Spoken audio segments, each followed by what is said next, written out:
পরম করুণাময় ও অসীম দয়াবান আল্লাহর নামে শুরু করছি।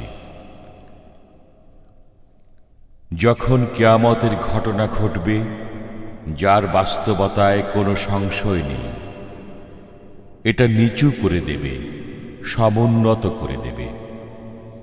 যখন প্রবলভাবে প্রকম্পিত হবে পৃথিবী এবং পর্বতমালা ভেঙে চুরমার হয়ে যাবে, অতঃপর তা হয়ে যাবে উৎক্ষিপ্ত ধূলিকণা এবং তোমরা 3 ভাগে বিভক্ত হয়ে পড়বে।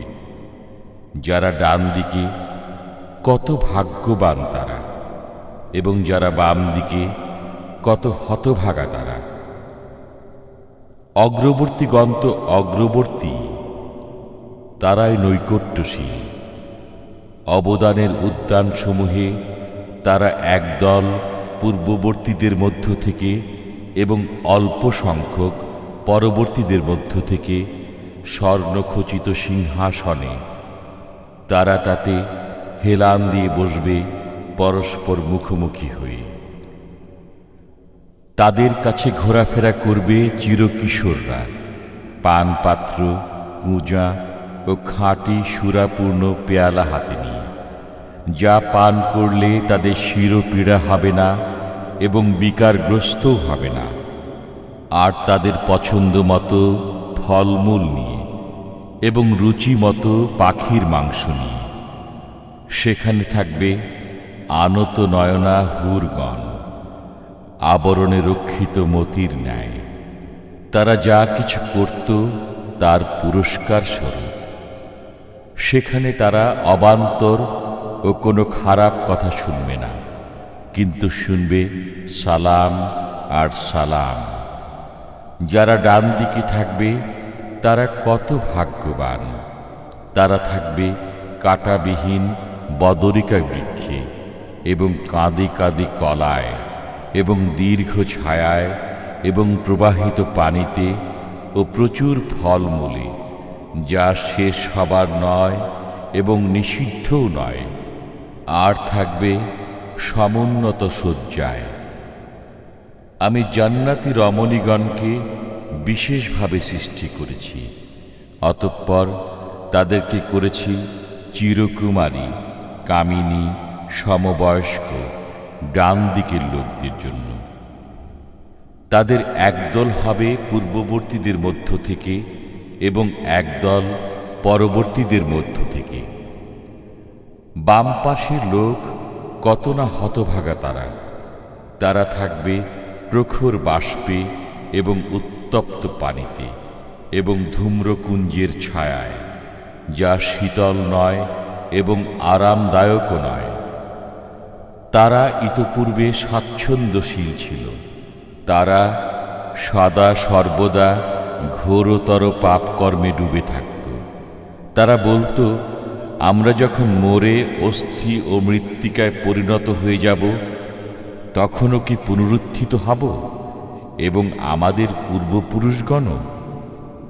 বলুন, পূর্ববর্তী ও পরবর্তীগণ সবাই একত্রিত হবে এক নির্দিষ্ট দিনের নির্দিষ্ট সময়ে। অতঃপর হে পথভ্রষ্ট মিথ্যারোপকারীগণ, তোমরা অবশ্যই ভক্ষণ করবে জাক্কুম বৃক্ষ থেকে, অতঃপর তা দ্বারা উদর পূর্ণ করবে, অতঃপর তার উপর পান করবে উত্তপ্ত পানি। পান করবে পিপাসিত উটের মতো। কিয়ামতের দিন এটি হবে তাদের আপ্যায়ন। আমি সৃষ্টি করেছি তোমাদেরকে, অতঃপর কেন তোমরা তা সত্য বলে বিশ্বাস করো না? তোমরা কি ভেবে দেখেছ তোমাদের বীর্যপাত সম্পর্কে? তোমরা তাকে সৃষ্টি করো না আমি সৃষ্টি করি? আমি তোমাদের মৃত্যুকাল নির্ধারিত করেছি এবং আমি অক্ষম নই এ ব্যাপারে যে তোমাদের পরিবর্তে তোমাদের মতো লোককে নিয়ে আসি এবং তোমাদেরকে এমন করে দিই যা তোমরা জানো না। তোমরা অবগত হয়েছ প্রথম সৃষ্টি সম্পর্কে, তবে তোমরা অনুধাবন করো না কেন? তোমরা যে বীজ বপন করো সে সম্পর্কে ভেবে দেখেছ কি? তোমরা তাকে উৎপন্ন করো না আমি উৎপন্নকারী? আমি ইচ্ছা করলে তাকে খড়কুটা করে দিতে পারি, অতঃপর হয়ে যাবে তোমরা বিস্ময় আবিষ্ট। বলবে, আমরা তো ঋণের চাপে পড়ে গেলাম, বরং আমরা সর্বশান্ত হয়ে পড়লাম। তোমরা যে পানি পান করো সে সম্পর্কে ভেবে দেখেছ কি? তোমরা তা থেকে মেঘ নামিয়ে আনো না আমি বর্ষণ করি? আমি ইচ্ছা করলে তাকে লোনা করে দিতে পারি। অতঃপর তোমরা কেন কৃতজ্ঞতা প্রকাশ করো না? তোমরা যে আগুন জ্বালাও সে সম্পর্কে ভেবে দেখেছ কি? তোমরা কি এর বৃক্ষ সৃষ্টি করেছ না আমি সৃষ্টি করেছি? আমি সেই বৃক্ষকে করেছি স্মরণিকা এবং মরুবাসীদের জন্য সামগ্রী। অতএব আপনি আপনার মহান পালনকর্তার নামের পবিত্রতা ঘোষণা করুন।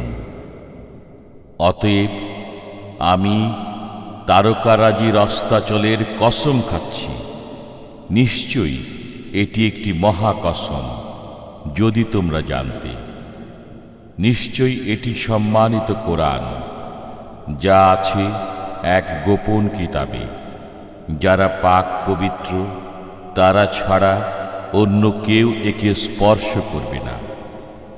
এটি বিশ্ব পালনকর্তার পক্ষ থেকে অবতীর্ণ।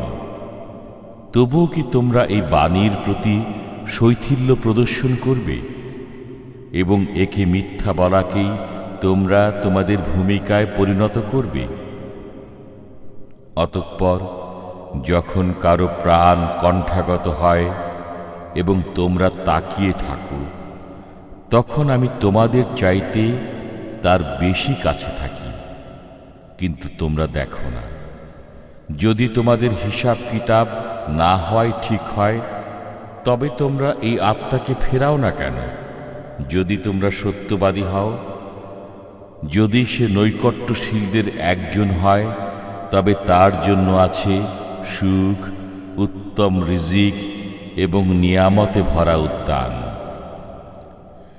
আর যদি সে ডান দিকের একজন হয়, তবে তাকে বলা হবে, তোমার জন্য ডান দিকের পক্ষ থেকে সালাম।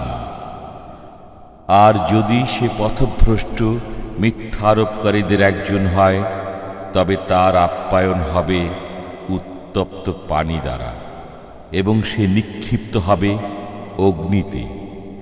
এটি ধ্রুব সত্য। অতএব আপনি আপনার মহান পালনকর্তার নামের পবিত্রতা ঘোষণা করুন।